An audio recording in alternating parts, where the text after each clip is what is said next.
living area, right? Well, to get it back to the way it would have originally looked like in 1860, you're actually going to take out all of these floorboards here. You're going to have a dirt floor because it's acting as a garage. Why on earth would you put floorboards in a garage? Exactly. And the next thing you're going to do is you're going to take out these big two issues. One of them is this big staircase right here. It is actually very modern. And it cuts through our original floorboards up there. As you pass by, you'll be able to see where the floorboards actually connected with each other. And second, you're going to take out this big white wall here. Because that's clearly a modern wall, and it's simply here to split living spaces. Alright? So, the last things that you're going to do in this room are you're going to take these two windows, this bay window and these boarded up ones right here, and you're going to turn them back into two sets of large swing doors. And that allows you to access this from the alleyway outside. So you bring your horse and carriage through here, unhook the horses, and they go live in a public stables a few blocks away. You're going to bring in that carriage, and you're going to unload any cargo into here.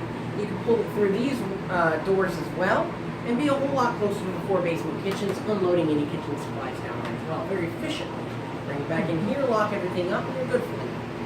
Right? Mm-hmm. So efficiency is a big theme of this house. It's going to be how we understand what these rooms were used for originally. So, you guys have any questions? No. All right. We'll talk more about the history as we go upstairs.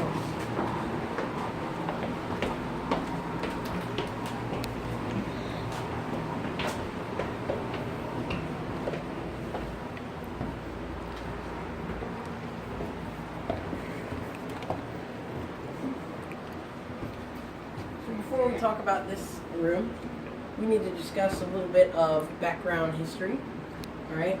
So, some of the specifics is that this property was purchased in 1838 by a man named Francis Sorrel. All right, that's the first part of our name here.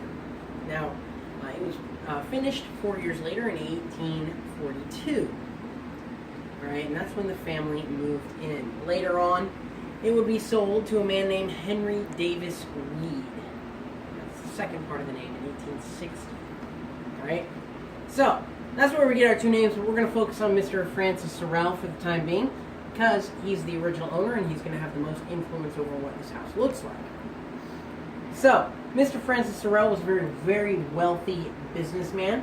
He had his own shipping company here in Savannah, and that shipped